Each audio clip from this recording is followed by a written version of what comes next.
Morning dear student. आज अपन 10 chapter प्रत्यावर्ती धारा में प्रत्यावर्ती धारा की विशेषताएं पढ़ते हैं। विशेषता में प्रत्यावर्ती धारा के गुण व दोष दोनों चीज़ों को देखते हैं अपन कि प्रत्यावर्ती धारा के गुण क्या होते हैं और दोष क्या होते हैं।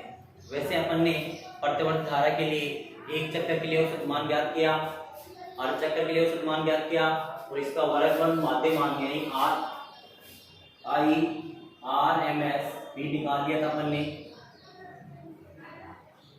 और इनका औसत मान भी ज्ञात करेंगे। एक चक्कर के लिए औसत जो मान था वो अपने पास था कितना, एक चक्कर के लिए था औसत मान का मान 0 और अर्ध चक्कर के लिए आया था अपने पास औसत मान का मान जो आया था वो अर्ध चक्कर का था और एक मान निकाला था अपने इसका किसका, वर्गमूल माध्य मान।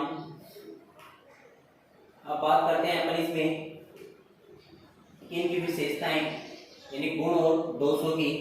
जैसे आपके सामने लिखे हुए हैं पॉइंट कि गुणों की बात करें तो इसके गुण कुछ है अपने पास जो क्या है कि AC पर कार्य करने वाले जनरेटर मोटर DC वाले जनरेटर और मोटर से अधिक सुविधाजनक होते हैं। AC पर जो बने हुए मोटर है जनरेटर है वो DC की तुलना में क्या होते हैं, अधिक सुविधाजनक होते हैं। DC की तुलना में क्या होते हैं, अधिक सुविधाजनक। ये पहला पॉइंट है कि ज्यादातर जो हमारे पास मिलेंगे वो सारे किसके मिलेंगे, AC पे मिलते हैं क्योंकि अधिक सुविधाजनक होते हैं। इसलिए DC पे क्या होते हैं कि उनको बनाना बहुत हार्ड होता है, उनको उपयोग भी नहीं कर पाते हैं।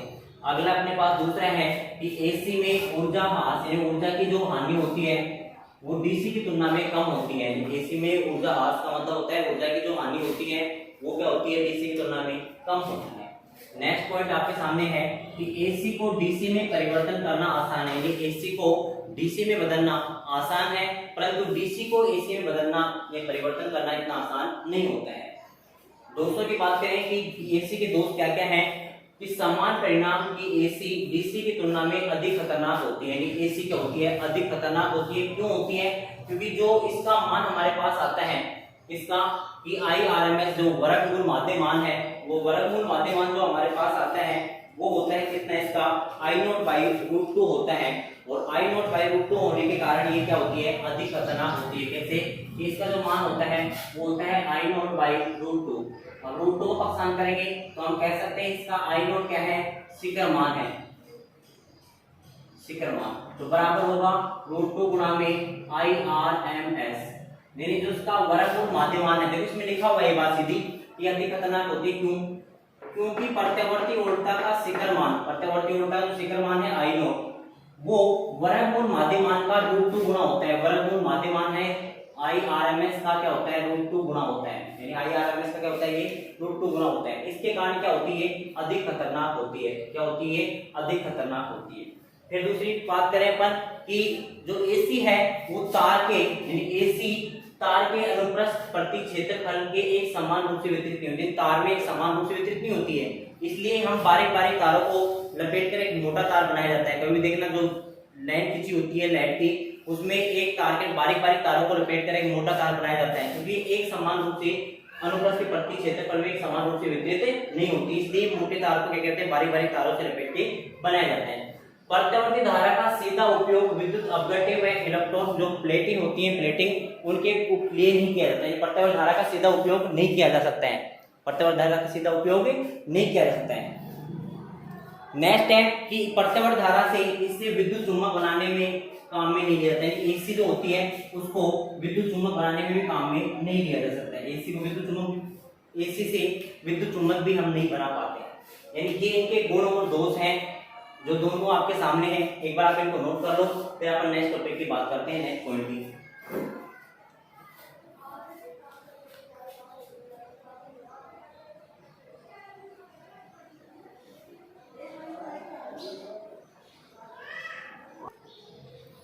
जैसे नेक्स्ट टॉपिक अपना फेजर आरेख एवं कला आरेख। नेक्स्ट टॉपिक अपना फेजर आरेख एवं कला आरेख यानी अब यहाँ पे अपन बात करते हैं आरेख की। जो एक फेजर आरेख होता है, एक कला आरेख होता है, एक फेजर आरेख का सरलतम रूप होता है और एक वेक्टर आरेख होता है। यानी ये आरेख हमें बनाने हैं जिसमें सबसे पहले हमें कुछ प्रतीक दिए हुए हैं, इन प्रतीकों को हमें ध्यान रखना है। जैसे AC स्रोत का जो प्रतीक होता है, कहीं भी AC स्रोत है अपने पास तो इस प्रकार लगा होता है।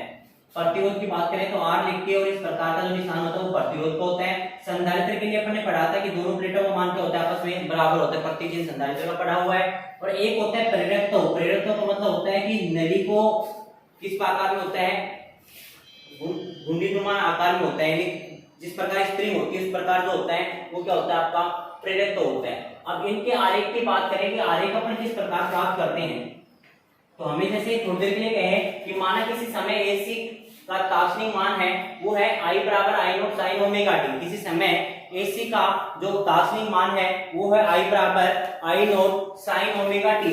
अब I nought sine omega T है अपने पास, तो इसका कोण जो इसको बोलते हैं कला कोण, ये ओमेगा टी जो होता है, ओमेगा टी ये क्या होता है, इसका कला कोण होता है। अब जो हमारे पास धारा है I equal to I nought sine omega t, जो कला कोण है ओमेगा टी है। अब इसका जो कला कोण है, उल्टा का कला कोण क्या, तो उल्टा धारा से आगे होगी या उल्टा धारा से पीछे भी हो सकती है। तो धारा से आगे या पीछे की बात करें थोड़ी देर के लिए कहें कि ये तो धारा का हो गया कला कोण, और प्लस में फाई, फाई का मतलब हो गया कि उल्टा धारा से फाई कोण क्या है, आगे है। तो आगे भी हो सकती है और पीछे भी हो सकती है, तो पीछे भी किस में आ जाएगा, माइनस में आ जाएगा। तो यानी हम ये कह सकते हैं कि उल्टा धारा से फाई कोण क्या है, आगे है।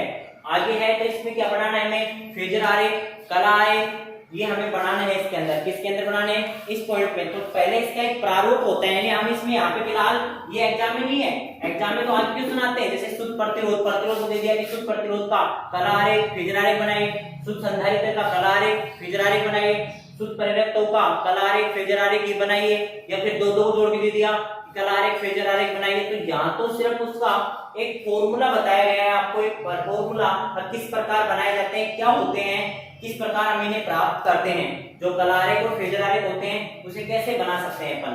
तो यहाँ क्या कहते हैं बेटा कि धारा जो होती है, धारा क्या तो उल्टा से पीछे होगी या धारा उल्टा से क्या हो सकती है, आगे हो सकती है। अपन यहाँ कह रहे हैं कि धारा का जो मान है वो है I equal to I nought sine omega t, और उल्टा का जो तात्क्षणिक मान है वो है V बराबर V not sine omega T plus five. Five कोण क्या हुई, इससे आगे है, फाइव कोण क्या है, इससे आगे है। तो हम सबसे पहले इसमें बात करते हैं कि कला कोण की, किसकी बात करते हैं, या कला कोण या कला आरेख की बात करते हैं। तो दोनों का जब कला कोण हो तो पहले सबसे पहले पहला जो पॉइंट निकलता है हम बात करते हैं कला आरेख।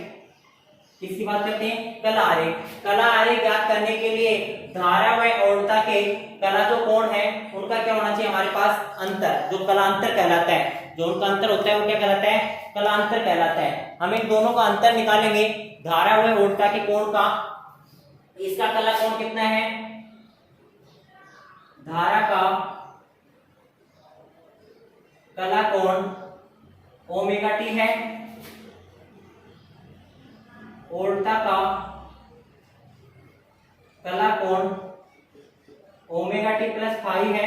दोनों देख रहे हैं अंतर कितने का आ रहा है, प्लस फाइव, यानी फाइव का अंतर आ रहा है। हम कह सकते हैं इसे कि omega T plus five minus omega T बराबर कितना आ रहा है, फाइव। जो ये होता है कि दोनों धारा में उल्टा के कला जो कोण है उनके अंतर को कलांतर कहते हैं। क्या कहते हैं, कलांतर। क्या कहते हैं बेटा, कलांतर कहते हैं। किस किस के, धारा व उल्टा के कला कोण के अंतर क्या कहते हैं, कलांतर। इसका मतलब दोनों में अंतर कितना आया, फाइव आया। अब हम कला आरेख बनाए इसका, तो कला आरेख इस प्रकार प्राप्त होता है कि हमारे पास दो अक्ष हो गए, एक तो हो गई x, एक क्या हो गया अपने पास y। हम देख रहे हैं कि दोनों के मध्य कला कोण का अंतर कितना है, फाइव का, तो ये फाइव अंतर हो गया। ये उल्टा के लिए अंतर है कि उल्टा धारा जब यहाँ है तो उल्टा क्या होगी, इससे फाइव कोण क्या होगी, आगे होगी। तो दोनों के जो कला का अंतर कितना आया, फाइव आया। क्योंकि हमें यह भी पता चल रहा है कि धारा का जो कला कोण है वो कितना है, ओमेगा टी है, उल्टा कितना है, ओमेगा टी प्लस फाइव है। तो फाइव कोण क्या हुई, उससे वो आगे हुई, क्या हुई आगे, उल्टा आगे हुई। तो उल्टा आगे तब ये इसे जो कहते हैं, ये जो बनता है, ये बनता है कला आरेख। इस प्रकार हमें एक आरेख बनाना है कला का, दोनों कोणों का अंतर निकाल के, कलांतर का अंतर निकाल के, और एक हमें क्या बनाना है, के अंदर कला आरेख हमें प्राप्त करना है। तो कला आरेख हमारे पास हो गया। इसके बाद हमारे पास आता है कौन सा, फेजर आरेख। किसका फेजर आरेख हम कैसे प्राप्त करें, तो हमें पता है कि धारा उल्टा से फाइव कोण क्या तो पीछे है, या उल्टा धारा से फाइव कोण क्या है, आगे है। तो हम इसमें बनाते हैं। तो इसमें क्या होता है, जैसे कला आरेख की बात करें, फेजर आरेख की बात करें तो फेजर आरेख किस प्रकार प्राप्त होता है?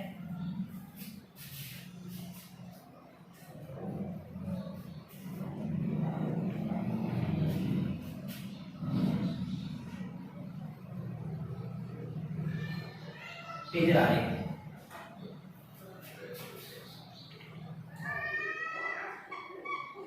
x मूल बिंदु O हुई y।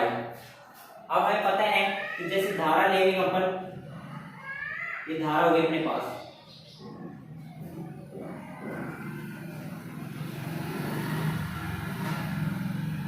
आई नोट अधिकतम मान ओमेगा टी पे है, इसका काला कोण कितना है? ओमेगा टी धारा का। जब ओमेगा टी धारा का है तो उल्टा इससे क्या होगी? आगे होगी। कितने आगे होगी? 5 कोण आगे होगी। तो ओमेगा टी प्लस 5 हो गया। ये किसका आ गया? उल्टा का आ गया।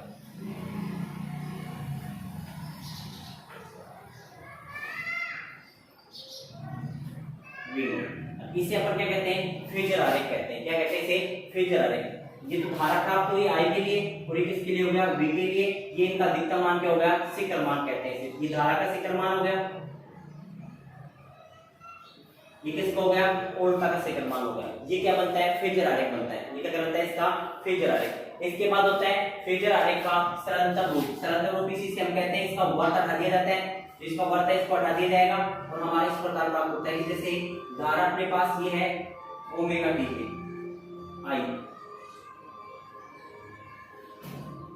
आई नोट, उल्टा 5 कोण आगे इससे, उल्टा का ये होगा वी। ये क्या हो गया? इसका सरलतम रूप होगा। यानी इसका जो वर्त हटा के हम प्राप्त करते हैं, ये क्या कहलाता है? इसका सरलतम रूप कहलाता है। ये तो इसका फेजर आरेख हो गया, ये इसका क्या हो गया? सरलतम रूप हो गया। दोनों फेज, वो दूसरा है जो किसका है? फेजर आरेख का सरलतम रूप है। सरल जो रूप होता है इसका फेजर आरेख का होता है। एक होता है इसके अंदर वेक्टर आरेख, एक क्या होता है इसके अंदर? वेक्टर आरेख।